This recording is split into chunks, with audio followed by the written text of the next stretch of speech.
住喺紅銳一品嘅一日，從晨跑開始。呢度嘅園林同會所充滿住家嘅儀式感。今期嘅鏡頭，大家跟住我去睇睇，住喺咁樣嘅小區係一種咩嘅生活體驗？呢間118平方嘅大裝修交樓，執好行李就可以入住。朝早喺廚房整早餐，U 型嘅廚房用起身好順手，品牌嘅廚具火力夠旺，煎蛋煮咖啡都好快，台面乾淨又易打理，唔使花時間執實。日頭喺客飯廳做嘢，3.8米闊嘅開間，陽光由陽台透入嚟，視野開闊，做嘢效率都高啲。朋友嚟煮飯啊，飯廳輕輕鬆鬆可以坐6到8人，一啲都唔逼仄。咁夜晚喺主人房放鬆，套間設計嘅隱私度高，大飄窗可以望住小區園林夜景。臨瞓前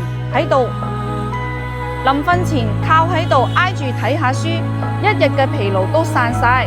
獨立嘅洗手間用起身好方便，唔使同屋企人爭。睡房嘅實合複合地板踩落去好舒服，小朋友光住隻腳跑啊都唔使怕凍親。每一個細節都考慮到日常居住嘅舒適度。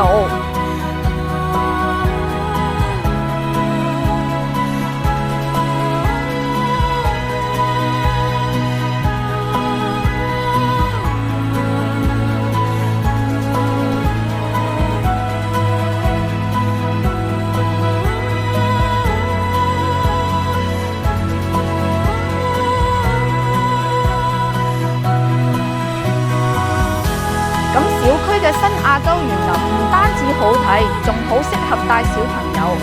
細路仔喺草坪上跑，我同鄰居喺隔離傾偈，呢種關係真係好溫暖啊！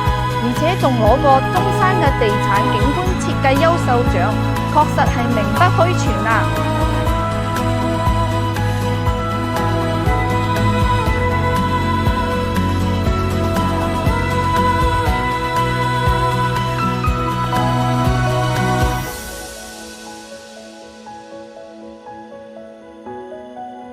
小區自帶4000平方嘅星級會所係我每日必去嘅地方，全進口嘅健身器材啊，練起身啊好有 feel 㗎。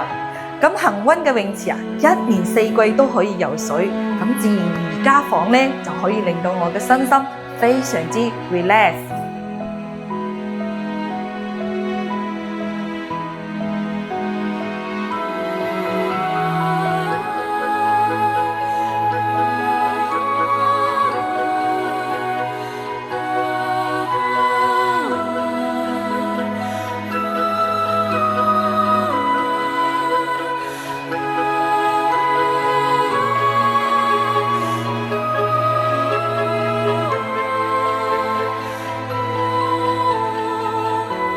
紅銳一品低密度嘅豪宅，建築面積係97到163平方，中央觀景園林亦都係實景現樓，即買啊就即收樓噶啦。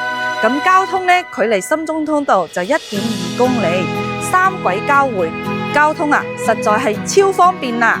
咁而家呢就係12000蚊平方起，而家買仲送價值全屋10萬蚊嘅家私家電俾你喎。咁喺呢度唔單止有好屋，更有好生活。如果你都想擁有咁樣嘅好生活啊，不妨跟葉小姐嚟睇下紅銳一品啦。